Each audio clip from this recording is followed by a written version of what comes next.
Prince Kamboj जी जगाधरी से। राधे राधे महाराज जी। महाराज जी, क्या भगवान तक पहुंचने के लिए बहुत ज्ञान, बड़े बड़े शास्त्र और लंबी साधना जरूरी है? एक सीधा साधा आम इंसान भी सच्चे मन या सरल प्रेम से प्रभु को पा सकता है? सच्चा मन और सच्चा प्रेम कहां से लाओगे? क्या स्वाभाविक मन सच्चा प्रेमी है? हमें उत्तर दीजिए। पूरे जितने लोग बैठे हुए हैं, मन को छोड़ दो, क्या है सच्चा प्रेमी है? इससे ज्यादा गंदा कोई होगा ही नहीं। हम सब लोग बैठे हुए हैं, देख लो। अगर इसको मन को छोड़ दो, गुरुवाणी शास्त्र आज्ञा के अनुसार ना चलाओ, तो इससे ज्यादा कोई गंदा है नहीं। ये बहुत गंदा है, बहुत गंदा है। ये सच्चा प्रेमी बन ही नहीं सकता जब तक साधना नहीं करोगे। और सच्चा हृदय मतलब बुद्धि का निश्चय वही तभी होगा जब पवित्र होगी बुद्धि। तो पवित्र करने के लिए ही तो साधना है, पवित्र करने के लिए तो शास्त्र है, पवित्र करने के लिए तो संत समागम है। इनके बिना मन पवित्र हो जाए और भगवान में लगा दे तो बहादुर समझे। कैसे सच्चा हो सकता है मन? मना खष्टान इंद्रियाणि प्रकृति स्थान कर सती। बिना साधना के ये भगवान की तरफ जाता ही नहीं है, ये भोगों की तरफ ही जाता है। आप देख लीजिए, भगवान की तरफ तो कठिनता से जाता है, भोगों की तरफ सहजता से जाता है। इसीलिए शास्त्र स्वाध्याय बना है, इसीलिए सत्संग बना कि हम सत्संग के द्वारा, शास्त्रों के द्वारा, भजन के द्वारा अपने मन को पवित्र करके मन को जो संसार का प्रेमी उसे परमात्मा का प्रेमी बनाए। इसलिए ऐसा स्वाभाविक प्रेम नहीं हो सकता परमात्मा से। स्वाभाविक प्रेम तो सिद्धों का होता है, जो सिद्ध हो चुके हैं उनका सहज प्रेम होता है। जाहि न चाही कबहु कछु, तुम सन सहज स्नेह, तुम सन सहज स्नेह, बसहु निरंतर तासुर सुर और निजगे। वाल्मीकि भगवान श्री राम से कहते हैं, जिसको कभी कुछ नहीं चाहिए और आपसे सहज प्रेम करता है, उसका हृदय आपका निज घर है, आप उसके हृदय में वास कीजिए। वाल्मीकि जी महाराज भगवान श्री राम जी से कहते हैं। हमारे हृदय में देखो ढूंढ के तो चाह की ही बाढ़ आ रही है, ये चाहिए, वो चाहिए, वो चाहिए, वो चाहिए। हम भगवान से प्रेम कर सकते हैं, नाटक कर सकते हैं भगवान से प्रेम का। प्रेम नहीं, प्रेम तो तब होगा जब साधना करोगे, भजन करोगे, मन को मारोगे, मन को पवित्र करोगे, तब जाकर के वो स्थिति आती है। बात समझ में आ रही है आपके? जी। अशोक जी रोहतक हरियाणा से। राधे राधे गुरु जी। गुरुदेव, कभू तो थोड़ो भजन कभू होत विशाल, मन को धीरज छूटे नहीं गहे ना दूजी चाल। महाराज जी, आपकी कृपा से थोड़ा सा भजन तो होता है, लेकिन फिर मन इधर उधर भाग जाता है। महाराज जी, क्या विशाल भजन सिर्फ सिद्धों का ही होता है? हाँ, सही बात है। जो भगवदाकार वृत्ति को प्राप्त हो गए, उनका प्रति सेकेंड भजन हो रहा है, वो कर नहीं रहे। जो हो रहा है वो विशाल भजन हो रहा है, निरंतर रात दिन भजन। कभी कभी सतोगुण की वृद्धि में साधारण साधक के द्वारा भी बहुत अच्छा भजन बन जाता है। फिर रजोगुण तमोगुण की वृत्तियों से आवृष्ट होकर के वो नाना प्रकार की कामनाएं अप्रमाद स्थिति में फंस जाता है। लेकिन साधक को अभ्यास मन को लेकर के नहीं करना चाहिए। हमारा मन विषयों में जा रहा, जाने दो, छोड़ो, तुम नाम पकड़ो, देखो कहां जाएगा, नाम में आ जाएगा। मन नहीं लग रहा तो नाम छोड़ दिया तो फिर वो अपने में लगा लेगा, अपने में लगाएगा तो प्रकृति में लगाएगा, प्रकृति में लगाएगा तो कोई न कोई भोग वासना हमको बांध लेगी। ज्यादा मन से प्यार मत करो। अपने लोग इतना मन से प्यार करते हैं कि उतना प्यार किसी से करते ही नहीं। मन की हर बात को छुपा लेंगे। मन चाहे जितना बुरा सोचे उसको दबा के रखेंगे, चाहे जितना बुरा करे उसको प्यार देंगे। कभी मन को दंड देना सीखो, कभी मन के खिलाफ खड़े होना सीखो, मन को सत्य मार्ग में चलाने के लिए कभी डांटना सीखो। देखो भजन होने लगेगा। आज भजन में मन नहीं लग रहा, ठीक है, तो आज हम उपवास करते हैं, अपने आप लाइन में आना शुरू हो जाएगा। 3 दिन के लिए उपवास, वृंदावन में वास करते हैं तो 3 परिक्रमा रोज वृंदावन की। ये अपने आप उठे बैठेगा, कहेगा जहां कहोगे वहां लगा देंगे, हमें भोजन दो, हमें विश्राम दो। इसको दंड देना चाहिए, मन को दंड देना। 1 महीने के लिए हम फलाहार रहेंगे, 1 महीने के लिए मौन, ये सब संयम है जिनके द्वारा हम अपने मन पर शासन कर सकते हैं। मन को ऐसे मारा तो जा नहीं सकता, तो मन को ऐसे साधन में मारा जाता है। जाओ 1 महीने के लिए नमक खाना छोड़ दिया, बिना नमक की सब्जी में, मीठा छोड़ दिया, खीर बनेगी लेकिन चीनी नहीं पड़ेगी। वो बेचारा परेशान हो जाएगा, वो कहेगा हमें जो कहोगे हम करेंगे, हमें थोड़ा सा ऐसा खवा दो, थोड़ा सा पिला दो, क्योंकि मन जीवित रहना चाहता है विषयों में। तो अगर साधना करनी है तो मन को मारना पड़ेगा, मन से युद्ध करना पड़ेगा, मन के खिलाफ खड़े होना पड़ेगा। जैसा मन कहे वैसा करोगे तो जितनी जेल भरी है ना, वो सब मनमानी करने वालों से ही जेल भरी है। जितने नरक की यात्रा होती है ना, वो सब मन के अनुसार करने पर ही होती है। थोड़ा होश में हो जाओ, इस मन के खिलाफ चलो, मन के विरुद्ध खड़े हो। तस्मात् शास्त्रम प्रमाणम ते कार्याकार्यो व्यवस्थित हो। कार्य क्या करना है क्या नहीं करना है उसको शास्त्र प्रमाणित करो। शास्त्र के विरुद्ध यदि मन हमारा कोई कार्य करने की प्रेरणा दे रहा है तो हमको उसके खिलाफ खड़े हो जाना है। वो चाहे जितना जलावे, चाहे जितना व्यथित करे, हमको धर्म विरुद्ध आचरण नहीं करने, तो फिर हमारा भजन बढ़ने लगता है। और जब मन भजन में लग जाता है और भजन परिपक्व होने लगता है तो फिर भजन करना नहीं पड़ता, फिर भजन होता है, स्वयं होता है। हमें जपना नहीं पड़ता, अपने आप जप होता है। केवल सुनते रहो, उसी का आनंद लेते रहो, उसी में डूबते रहो। इसलिए पहले अच्छे से भजन का अभ्यास करो। विशाल भजन तो बात तुम्हारी सत्य है कि सिद्धों का ही होता है जो रात दिन भजन में लगे हैं। सुरजीत कौर रंधावा जी, राधे राधे महाराज जी।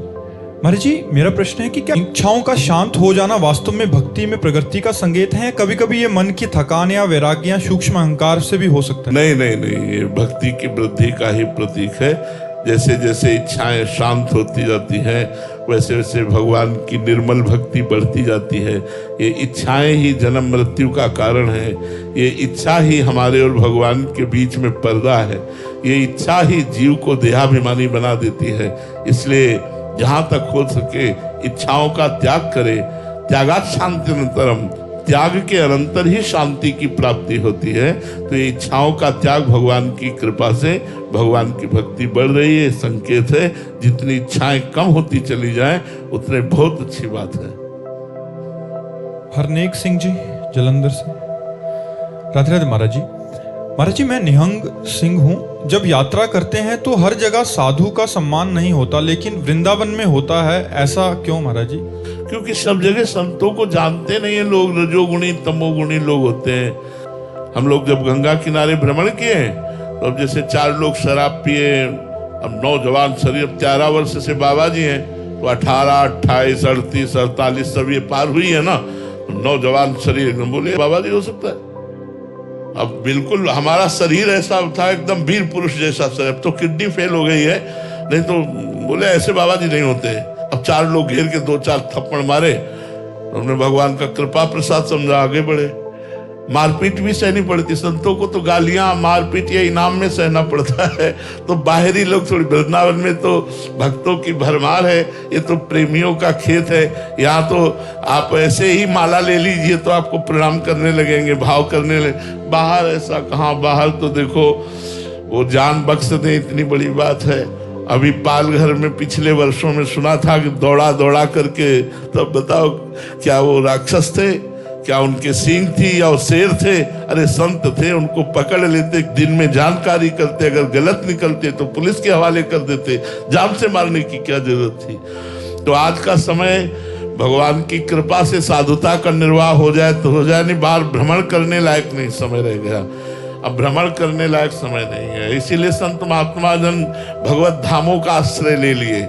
बड़े बड़े जो पुरियां हैं, धाम हैं, इनमें संत जन रहने लगे। नहीं पहले गांव गांव भ्रमण करते थे, भिक्षावृत्ति से जीते तो भ्रमण करते थे।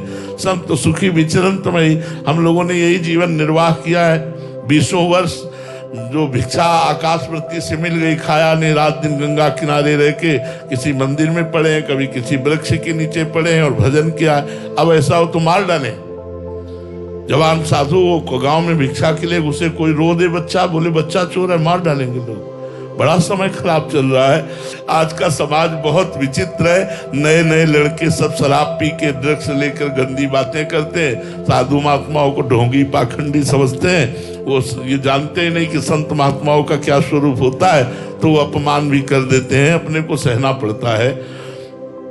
बहुत हम लोगों को गालियां मिली हैं। जैसे कभी भूख से पीड़ित होकर किसी दरवाजे में गए, राधे श्याम, वहां निकले, देखा एकदम अब अंदर मंत्र चल रहा है। फिर वो गाली देना शुरू किया, ए भाई रोटी मांग रहा हूं, गाली नहीं यार, तू रोटी दे दे, जो देना है नहीं तो बदला दे यार, गाली काय को देता है। ऐसे अपने लोग हंस करके बड़े बड़े अपमानों को सहा। ये संत मार्ग ऐसा मार्ग नहीं है कि इसमें हम उनको गाली दे दे।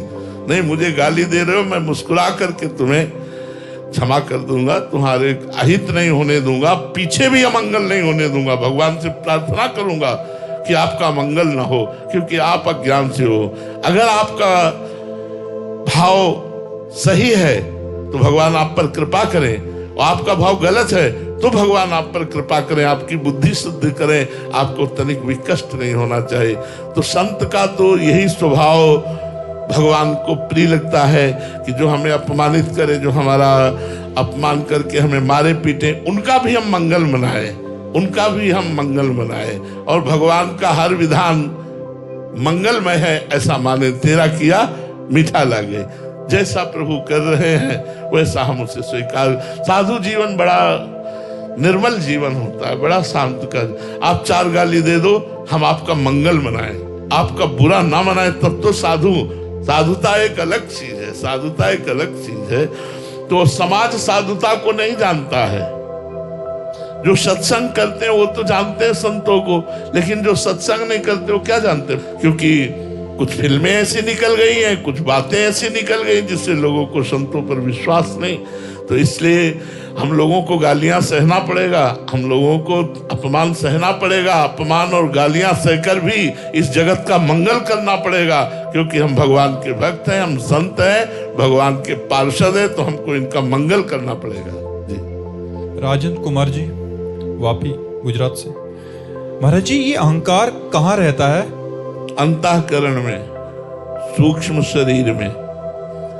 ये जो स्थूल शरीर देख रहे हो, इसके अंदर एक सूक्ष्म शरीर है। आज तक कोई वैज्ञानिक नहीं पैदा हुआ जो सूक्ष्म शरीर तक पहुंच पावे। अभी स्थूल शरीर तक ही पहुंचे, सूक्ष्म शरीर तक किसी की पहुंच नहीं।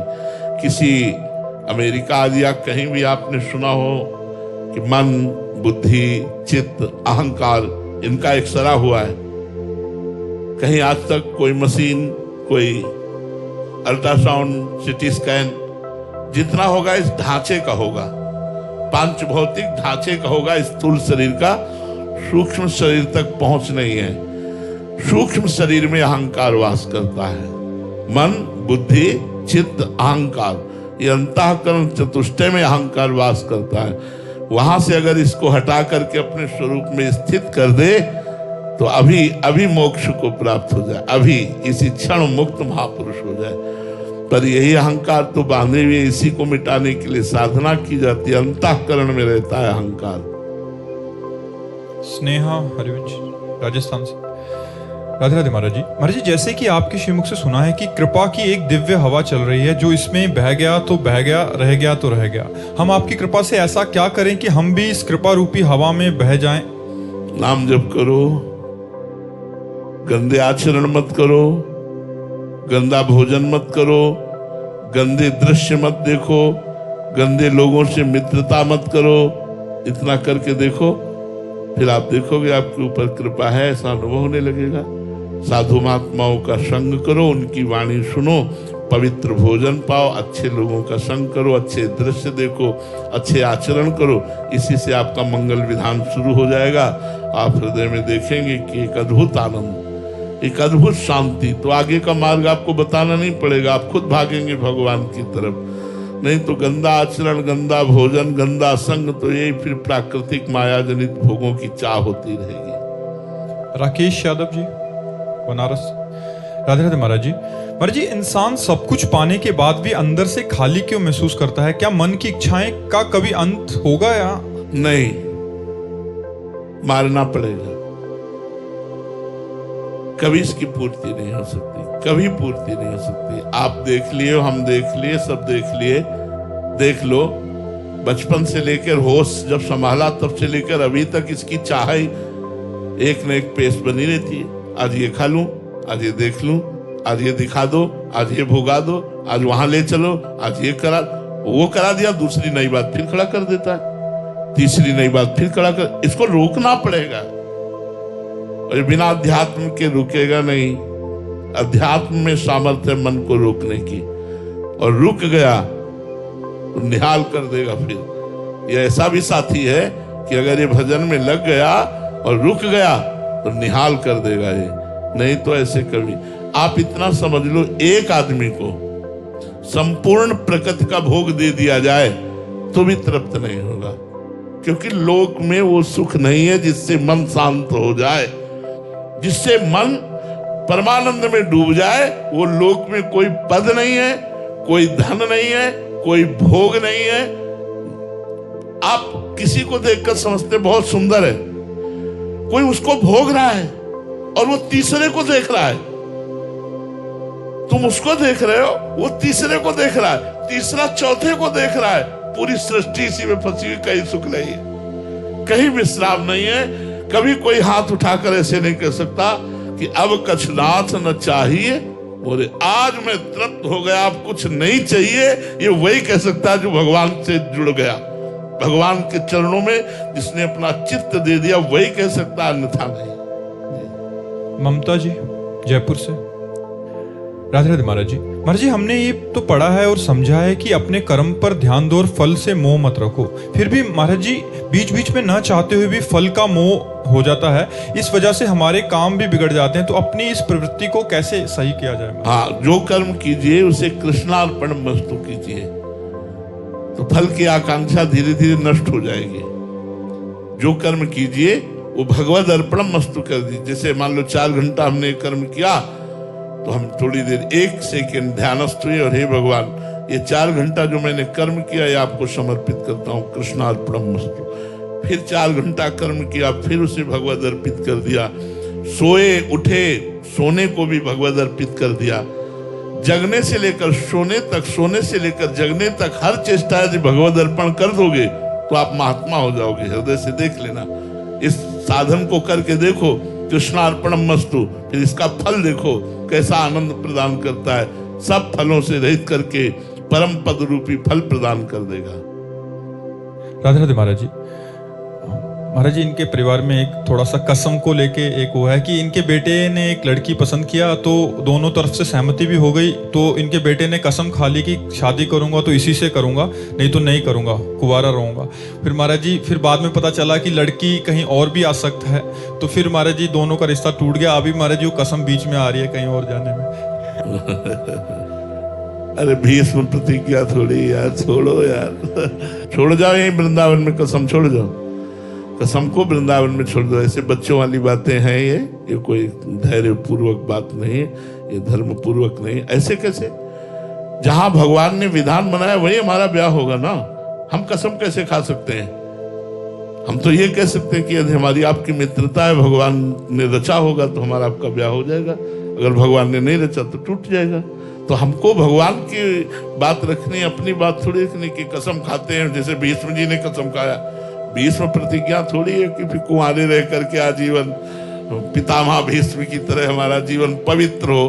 अगर ऐसा हो तो बताओ खड़े होकर के कि भीष्म की तरह तुम बाल ब्रह्मचारी रह सको तो फिर धन्य है, तुम्हारा साथ हम देंगे, वहां तुम्हें पहुंचा देंगे। रहो ब्रह्मचारी, आओ, घर में रह करके तुम्हें पहुंचा देंगे। लेकिन कसम जैसे निर्वाह करना चाहते तो फिर वैसे ही चलो, तो घर में रहकर ब्रह्मचारी रहकर तुम्हें महात्मा बना देंगे, घर में रहकर तुम भगवान की प्राप्ति कर सकते हो। लेकिन नहीं बच्चा यार, ये सब बातें इनमें दम नहीं है। जिस समय मन अपने वेग में आएगा उस समय तुम, क्योंकि बिना साधना के मन को संयम में रखना बड़ा कठिन होता है। कई ऐसे साधन हैं जिनके द्वारा हम अपने आप को नष्ट कर लेते हैं। तो इसलिए इन कसमों पर ध्यान मत दीजिए। कोई सुयोग्य लड़की मिले तो आप माता पिता को प्रणाम करके और उनके आशीर्वाद से उसके साथ ब्याह कीजिए और गृहस्थ धर्म का निर्वाह कीजिए। मीरा देवी जी रतनगढ़ से। राधे राधे महाराज जी। महाराज जी, जीवन में लालसा खत्म क्यों नहीं हो रही? पहले अच्छे जीवन साथी की, फिर अच्छे सास ससुर, फिर बेटे की, फिर बेटे के अच्छे संस्कार, फिर बहू, फिर पोता, फिर महाराज जी पोते की शादी हो जाए तो शांति से मर सकूं। तो महाराज जी ये कब? पोते की शादी हो जाने से शांति से मरा जा सकता है? नहीं यार, ऐसा नहीं। शांति से तो तब मरा जा सकता है जब पोते की आसक्ति मिट जाए और भगवान में प्रेम हो जाए, तब शांति से मरा जा सकता है। ये लालसाएं कभी पूर्ण नहीं होगी, कभी पूर्ण नहीं होगी। देखो, भरत जी ने राज्य त्यागा, पुत्र परिवार त्यागा, गंडकी नदी के किनारे भजन कर रहे हैं, लेकिन हिरण के बच्चे में आसक्ति हो गई तो अगला जन्म हिरण का हुआ। अगले जन्म का हेतु ये आसक्ति है। आसक्ति को जितनी जल्दी मिटा सको तो लालसाएं मिट जाएंगी। इसी के लिए हम कहते हैं खूब नाम जप करो। जितना नाम जप करोगे उतने आपके अंदर ज्ञान होगा, जितना ज्ञान होगा उतने आसक्ति, मोह, चाह ये सब मिटेगी और हृदय आनंदित हो जाएगा। विराज भट्ट जी अहमदाबाद से। राधा वल्लभ श्री हरिवंश। गुरुदेव महाराज जी, क्या भगवान कभी भक्त को जानबूझकर प्रतीक्षा करवाते हैं ताकि उसका प्रेम और गहरा हो सके? हाँ, ऐसा होता है। भगवान ने माया का घूंघट डाल रखा है तो सबके सामने, सब रूपों में वही है, पर माया का पर्दा डाल रखा है। ये जो माया का पर्दा डालकर मेरा प्रभु छुपा हुआ है, उसका एक ही कारण है, विरह। इतना हमें तड़पन हो जाए कि मैं सब कुछ भूल जाऊं और रोऊं उसके लिए। तो ये पर्दा हटाया तो जित देखूं तित श्याममयी है। जिधर देखो उधर श्याम सुंदर खड़े, जिधर देखो उधर भगवान विराजमान है। सिय राम में सब जग जानी, करो प्रणाम जोरी जुग पानी। सब भगवान विराजमान है, पर वो माया का पर्दा है। वो इसलिए है कि मैं विकल हो जाऊं। विकल क्यों हो जाऊं? क्योंकि और कुछ याद ना रहे, केवल भगवान की अनन्य स्मृति हमारे अंदर रह जाए। इसलिए भगवान माया का पर्दा लगा कर बैठे हैं। जे भी अनन्य स्मृति जागृत हुई, सब जिधर देखो सर्वम खलमिदम ब्रह्म ने नानास्त किंचन, किंचन मात्र ब्रह्म के सिवा और कुछ है नहीं, वही परमात्मा विराजमान है। श्री राधा वल्लभ लाल की